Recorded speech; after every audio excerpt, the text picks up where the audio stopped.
Student हैं वो topic को सही डाइसेक्ट नहीं करते। जब आप डीकंस्ट्रक्शन ऑफ टॉपिक नहीं सही करेंगे तो अल्टीमेटली आपका सारे का सारा जो अंडरस्टैंडिंग है वो गलत होगी, और थीसिस स्टेटमेंट गलत होगा, आउटलाइन गलत होगी। तो आज से मैं हर पेपर में से, हर ईयर के पेपर में से 2 से 3 जो है ऐसे लूँगी, उनको इन डेप्थ आपके साथ शेयर करूँगी, उनमें जो भी इश्यूज़ हैं हम वो एड्रेस करेंगे। So let's get started. So it's in front of you. ये बेसिकली ये बहुत सारे स्टूडेंट ने इसको मिस इंटरप्रेट किया और वो समझे हैं कि हमने फ़लस्तीन का जो है कॉन्फ्लिक्ट करना है, जबकि ये एक ऑर्गेनाइजेशन वर्सेस एक कंट्री है।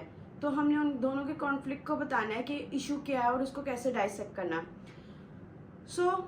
ऐसे कि आपको पता होगा कि ऐसे के 10 एसेंशियल्स हैं, तो हम उसी को ही फॉलो करेंगे और हम उसको एक नेचुरल पैरामीटर में लेके चलेंगे। Like for instance introduction, like सबसे पहले आपका इंट्रोडक्शन आ जाएगा, फिर व्हाट इज़ व्हाट आ जाएगा, फिर आप उसमें हिस्ट्री का लिटिल बिट आइडिया देंगे और उसके बाद करंट।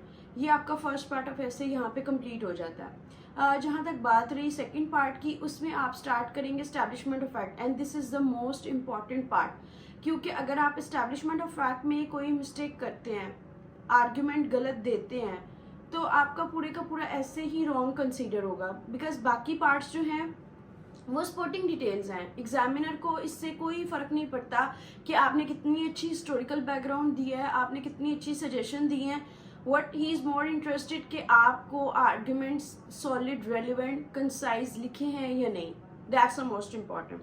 सो हमारे पास एस्टैब्लिशमेंट ऑफ फैक्ट है, उसी से हम निकालेंगे कि उसके पीछे मेजर कॉजेज़ क्या हैं, क्योंकि कॉजेज़ में आप बता सकते हैं। अगेन यहाँ पे हमारे पास क्लासिफाइड और रैंडम दोनों अप्रोचेज़ हो सकती हैं। लाइक आप कॉजेज़ को पॉलिटिकल, सोशल, इकोनॉमिक और उसके अलावा आप जो है इम्पैक्ट्स को रैंडम या classify, it's up to you. ये आप दोनों वे से कर सकते हैं। सो सेकेंड पार्ट ऑफ ऐसे में हमारे पास आ जाता है establishment of fact, causes, impact, और यहाँ पे हमारा कंप्लीट हो जाता है ऐसे का second part. So third part हमारे पास शुरू होता है, उसमें क्या है हमारे पास steps already taken, recommendation and conclusion. So these are the 10 essentials. Essentials mean कि आपने सब कुछ उसकी एक प्लेट में दे दिया और आपने उसको खुद कहा कि वो खुद डिसाइड करे। लेकिन अगेन यहाँ पे इम्पॉर्टेंट पॉइंट है कि ये नहीं कि आपने जस्ट टॉपिक को देखा और उसके अकॉर्डिंग आपने 10 एसेंशियल सारे लिख दिए। फॉर इंस्टेंस अगर वो इंटरेस्टेड है सजेशंस के बारे में, तो आप क्या करेंगे, आप उस पार्ट को थोड़ा सा एक्सपैंड कर देंगे, एक्सटेंड कर देंगे, और जो दूसरा पार्ट जो उसने नहीं मांगा होगा उसको स्क्वीज कर देंगे। सो इंट्रोडक्शन मैंने यहाँ पे ये आपको समरी दी है कि सबसे पहले मैंने इंट्रोडक्शन बताया, फिर कॉन्फ्लिक्ट किया। इसमें आप बेसिकली 5 Ws बताते हैं, what, when, where, why and how. क्योंकि आपने ये अज्यूम करना है एग्जामिनर को नहीं पता, वैसे तो आप कहेंगे ये हर एक को पता है ये इशू के बारे में, लेकिन आपने अज्यूम ये करना है कि नहीं पता उसको। उसके बाद हिस्टोरिकल पर्सपेक्टिव है। अब ये नहीं कि अब आपने पूरी की पूरी उसकी हिस्ट्रियाँ खोल के बैठ जानी, कोई से 3 इवेंट्स जो कि आप बता सकें और बताएं कि पास्ट में ये हो चुका है, ये वाली वॉर्स थी और जो कि इससे रेलिवेंट है। और उसके बाद अभी लाइक आप करंट में अभी क्या चल रहा है, लाइक ये कैसे ये ह्यूमैनिटेरियन क्राइसिस बन चुका है और इसके क्या इम्पैक्ट पड़े हैं या पड़ेंगे in the future as well. So जब आप ये कर लेंगे तो यहाँ पे एक पॉइंट जो कि मैंने इंटेंशनली मिस किया है, that is about the establishment of fact. So establishment of fact में हमारे पास आ जाएगा एस्टैब्लिशमेंट ऑफ फैक्ट,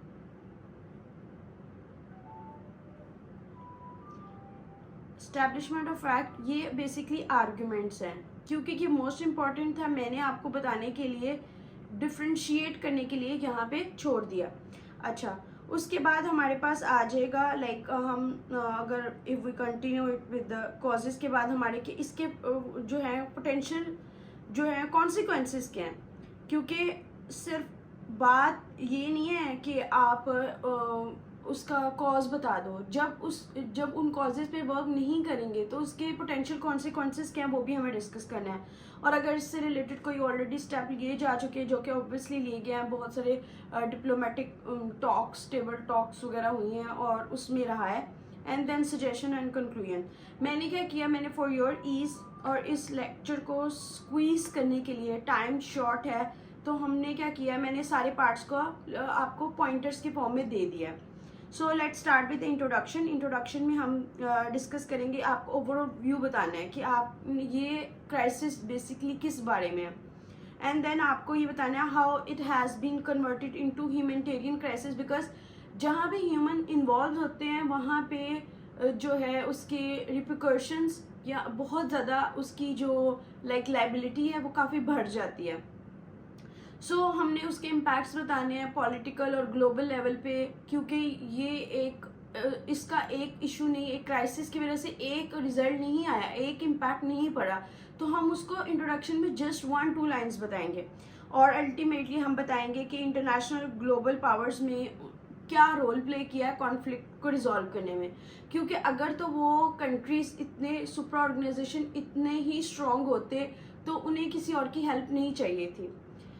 नेक्स्ट में हमारे पास आ जाता है व्हाट इज़ व्हाट, वो मैं आपको ऑलरेडी पहले वर्ड में आ जाएगा क्राइसिस किस बारे में है, क्यों है, just 1 line, just 5 lines about the topic, उसको ओवर स्ट्रेच नहीं करना, अदरवाइज आपकी ओवरऑल जो वर्ड काउंट है वो डिस्टर्ब होगा।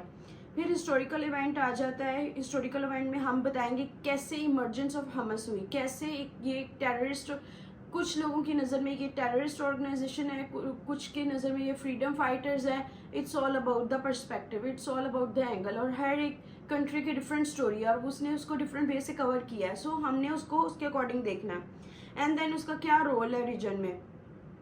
फिर सिर्फ आपने एक एक लाइन बतानी है कि इनमें की वॉर्स कौन सी 2008 की हुई, 14 की, 24 की, 23 की, अभी तो बहुत ज़्यादा उसकी फ्रिक्वेंसी बढ़ गई है। तो हमने हिस्टोरिकल पर्सपेक्टिव में जस्ट 5 लाइन्स जो कि लिखनी है, दैट्स ऑल।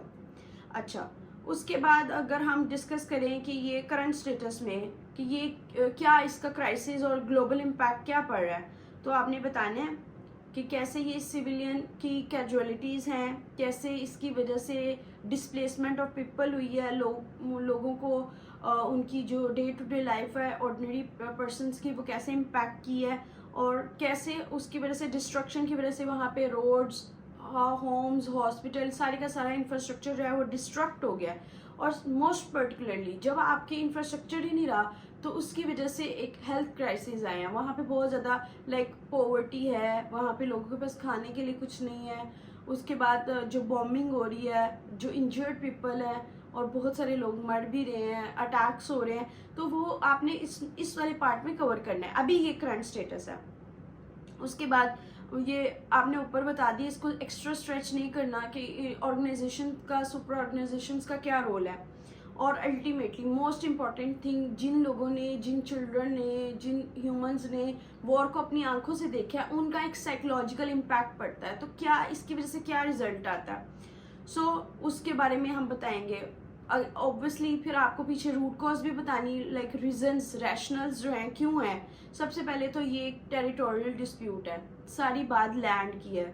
यहाँ पे रिसोर्सेज हैं, रिसोर्सेज एलोकेशन बहुत ज़्यादा है, तो फॉरेन जो है फोर्सेस वहाँ पे टेरिटोरियल डिस्प्यूट बना चुकी हैं। उसके लिए उनका मैक्सिमम दे वांट कि हम उन रिसोर्सेज को कैसे अपने फ़ायदे के लिए यूज़ कर सकते हैं, एंड देन कैसे हम लोग एक हिस्टोरिकल क्लेम्स में पास्ट में जैसे जीनोसाइड वगैरह हुई, जैसे कि जो इनका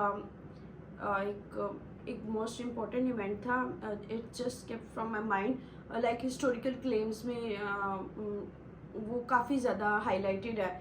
उसके बाद कैसे ये इकोनॉमिक रिस्ट्रिक्शन है, पर्टिकुलरली किसी को भी उनके साथ ट्रेडिंग करने की इजाज़त नहीं है। जब गज़ा में ट्रेडिंग नहीं होगी, वहाँ पे mobility of people and goods नहीं होगी, तो वहाँ के लोग सफोकेट फील करेंगे और उनके लिए उनकी ही लैंड जो है काफ़ी उसमें उनको प्रॉब्लम आ रही है, उनकी डिज़ायर जो है day to day life effect हो रही है।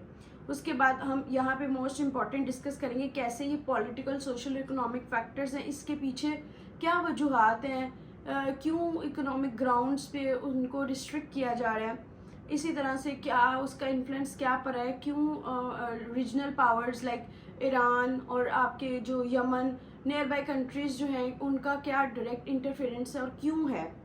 अच्छा, ये मोस्ट इम्पॉर्टेंट पार्ट है, दैट्स लाइक ये आपका आर्गूमेंट पार्ट। अगर ये वाला पार्ट आप बिल्कुल ठीक कर लेंगे तो एग्जामिनर आपसे कन्विंस हो जाएगा, और यही मोस्ट इम्पॉर्टेंट चीज़ है।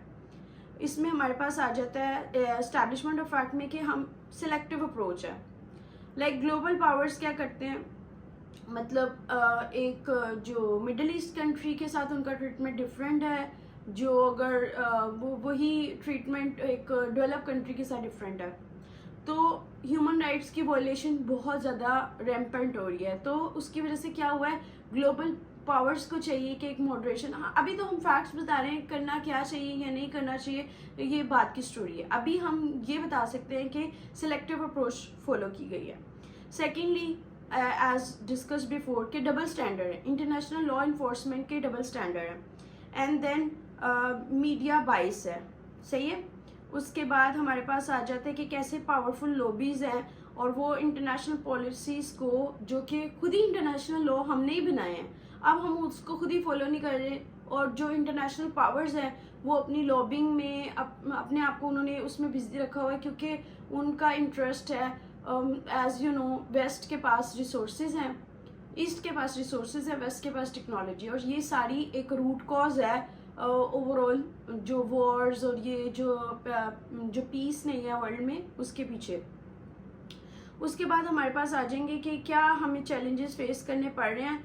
हम वो इजराइल कहते हैं मैं सीज फायर करने के लिए तैयार हूँ, थोड़े अरसे के बाद वो खुद ही अपनी बात से पीछे हट जाता है, और ये एक बिगेस्ट चैलेंज है। तो अल्टीमेटली आप इस्टेब्लिशमेंट ऑफ फैक्ट में ये आर्ग्यूमेंट प्रेजेंट करें कि ग्लोबल इंस्टीट्यूशन फेल हो चुके हैं, they are not able to solve this conflict at the earliest possible, और उसका हम रिजल्ट देख चुके हैं। एंड देन ये मैंने इससे रिलेटेड आपको लाइक डिटेल में बता दिया। इसके कॉजेज़ हैं, ये मैं इधर लिख भी देती हूँ आपके लिए, ये कॉजेज़ हैं, ठीक है। पहला कॉज ये है कि इन्होंने खुद से ही इकोनॉमिक और मिलिट्री अलायंस बनाई हुई है ताकि अपने बेनिफिट के लिए, सेल्फ इंटरेस्ट है उनका। अच्छा, उसके बाद दूसरी जो चीज़ है कि उनके जियोपॉलिटिकल इंटरेस्ट हैं, जो इंटरनेशनल पावर्स हैं, और उसके बाद हमारे पास आ जाएगा कि वो उनकी जो इंडस्ट्री है वो आर्म्स पे बेस करती है। ऑब्वियसली जो बंदा जो चीज़ ट्रेड करता है उसका ये इंटरेस्ट होगा कि वो खुद ही नहीं चाहते पीस लेके आना, क्योंकि वो इंटरनेशनल आर्म्स ट्रेडिंग करते हैं और उनकी पूरी की पूरी जो इंडस्ट्री है वो उसी पे बेस करती है। एंड देन हमारे पास आ जाता है कि जो उनके इवन मिडल ईस्ट में, गज़ा, फ़लस्तीन में खुद ही उनके इंटरनल पॉलिटिकल डिनामिक स्ट्रॉन्ग नहीं है। लाइक वहाँ की लीडरशिप स्ट्रॉन्ग नहीं है, लोग यूनाइटेड नहीं है, एवरीथिंग इज सो डिस्पर्स कि उनको एक चीज़ एक पॉइंट पे लेके आना इज़ अ टास्क। उसके बाद जो है ऑब्वियसली जो इस रीजन में सिक्योरिटी कंसर्न्स बहुत ज़्यादा हैं, और उसके पीछे नंबर ऑफ रीज़न है, सेक्टेरियन है, क्रीड है, वहाँ पे जो है वहाँ के लीडर्स, उनके अपने वेस्टेड इंटरेस्ट है, वहाँ की गवर्नमेंट स्ट्रॉन्ग नहीं है। सो ये सारे फैक्टर्स इंपॉर्टेंट रोल प्ले करते हैं। यहाँ भी मैंने आपके सामने इम्पैक्ट्स को समराइज किया है। तो सबसे पहले इम्पैक्ट्स में आ जाएगा लॉन्ग टर्म इंस्टेबिलिटी होगी मिडल ईस्ट में, इसकी तो अगली कोई बात ही, लाइक देयर इज, इस पे तो किसी की डिवीजन ऑफ ओपिनियन हो ही नहीं सकती, क्योंकि इंस्टेबिलिटी इतनी, अब वो एक क्राइसिस में इसलिए चला गया कि ये एक कॉल ड्रम बन गया है। लाइक हम उसको सॉल्व करना चाहते हैं बट अब सॉल्व नहीं हो रहा, लाइक इस लेवल पे चली गई है। उसके अलावा एक्सट्रीमिज्म बहुत ज़्यादा हो गई है, कोई भी किसी को टॉलरेट नहीं करना चाह रहा, कोई किसी पे ट्रस्ट इश्यूज बहुत ज़्यादा हो गए, कोई किसी पे ट्रस्ट नहीं करना चाहता। गवर्नमेंट जो है सिविलियंस पे ट्रस्ट नहीं करती, उनको लगता है जब वो अपने राइट के लिए खड़े होते हैं उनको लगता है वो फ्रीडम फाइटर्स जो है उनको टेररिस्ट लेबल कर देते। Everything is just so messed up, और इसकी वजह से अल्टीमेटली जब पीस नहीं है, अनार्की है, अनरेस्ट है, तो इकोनॉमिक एक्टिविटी नहीं हो रही, तो इकोनॉमिक कोलैप्स होगी, इकोनॉमी कोलैप्स कर गई है वहाँ पे। और जब बहुत ज़्यादा अटैक्स हो रहे हैं तो इसकी वजह से ये एक डिज़ास्टर बन गया है, ठीक है, ह्यूमैनिटेरियन ग्राउंड पे डिज़ास्टर बन गया हुआ है। सो ये हमारे लिए इम्पॉर्टेंट चीज़ें हैं। अच्छा जी, उसके बाद हमारे पास आ जाएगा कि कैसे ये एक क्रेडिबिलिटी सुपर ऑर्गेनाइजेशंस की वो बातें कुछ कर रहे हैं और उनकी क्रेडिबिलिटी जो है वो बिल्कुल ही ज़ीरो हो गई है। कोई भी यूएनओ पे बिलीव नहीं करता, कोई भी रेड क्रॉस पे बिलीव नहीं कर रहा, कोई लाइक आप कह कुछ रहे हैं और कर कुछ रहे हैं। सो देर इज जो है ना क्लियर कंट्रास्ट है उनकी बात में, वो जो कह रहे हैं और जो कर रहे हैं इसमें बहुत ज़्यादा तजाद है। अच्छा, उसके बाद जो है अगर हम देखा जाए कि पास्ट में क्या हुआ, स्टेप्स ऑलरेडी टेकन, तो स्टेप्स ऑलरेडी टेकन में पहले भी बहुत सारे पीस इनिशिएटिव्स लिए गए, अब उसका एंड रिजल्ट आपके सामने है। अगर वो पीस इनिशिएटिव इतने सक्सेसफुल होते तो प्रॉब्लम अब तक रिजॉल्व हो चुकी होती है, बट अब नहीं हुई, तो it's mean we need to do more, और कोई न्यू मेथडोलॉजी या मेथड को अप्लाई करना चाहिए ताकि पीस को रिगेन किया जा सके। इसके अलावा जो humanitarian all across the globe जो एड मिल रही है उसको सही जगह पे यूज़ किया जाए, रिसोर्सेज को प्रॉपरली एक्सप्लॉइट किया जाए, अदरवाइज इनका कोई फ़ायदा नहीं है। और third like 2-3 points are enough, तो इसमें थर्ड आप बता दें कि डिप्लोमेटिक एफर्ट्स होनी चाहिए, सारे कंट्रीज़ के जो टॉप ऑफिशियल्स हैं उनको टेबल टॉक करनी चाहिए, और जो पॉइंट्स ऑफ कॉन्फ्लिक्ट हैं उनको रिजॉल्व करना चाहिए। और coming back to the suggestions, इसमें सबसे पहले तो आपने जो खुद ही इंटरनेशनल लॉ बनाया आप उस पर स्टिक रहो, और उसमें कोई डिफरेंस नहीं होना चाहिए, लॉ ऑफ इक्विटी होना चाहिए, हर एक के लिए सेम लॉ है, ये नहीं कि माइट इज़ राइट, नहीं, ये वो वाला फॉर्मूला वर्क नहीं करेगा यहाँ पे। उसके अलावा सेकंड सजेशन ये है कि 2 स्टेट सोल्यूशन हो, लाइक आप अगर नहीं उनकी आप उसको डिवाइड कर दो, लेकिन एटलीस्ट वहाँ के लोगों को जो उनकी बेयर मिनिमम जो उनकी लाइफ है वो एटलीस्ट उनकी बेसिक नेसेसिटीज़ को फुलफिल किया जाए। उसके बाद एक और सजेशन ये है कि हम सीज फायर इन्फोर्समेंट करें, इन्फोर्समेंट लेवल पे इस चीज़ को इंश्योर करें कि नो मोर अटैक्स, नो मोर, इसमें सिविलियंस का ही जो है उन्हीं को अल्टीमेटली बियर करना पड़ रहा है, बाकी तो किसी को भी एज सच यू नो जो लीडर्स हैं वो तो स्केप ले लेते हैं, बट जो सिविलियंस हैं उन वो अल्टीमेटली सफ़र करते हैं। और सबसे ज़्यादा ये कि आप इकोनॉमिक एक्टिविटी को रिगेन करें, वहाँ पे उसको जो इकोनॉमिक ब्लॉकेट जो रिस्ट्रिक्शन लगाई हुई है वो ख़त्म की जाए, और ये जो अल्टीमेटली आप फ्रंट पे कुछ कहते हैं बैक पे कुछ कहते हैं, बैक चैनल डिप्लोमेसी को फॉलो ना करें, उस चीज़ को कम से कम ख़त्म करें, डीएस्केलेट करें, ताकि सब एक पेज पे हों, एक पेज पे होंगे तभी प्रॉब्लम का हल निकलेगा। और ये था आज का session, that's all for now. ये एक पास पेपर है, इसको मैंने अटेम्प्ट कर दिया है, आपने जस्ट इन पॉइंट्स को कंसीडर करते हुए इसको इन डिटेल 3000 वर्ड्स का ऐसे आप इजीली लिख सकते हैं। थैंक यू वेरी मच, अल्लाह हाफिज़।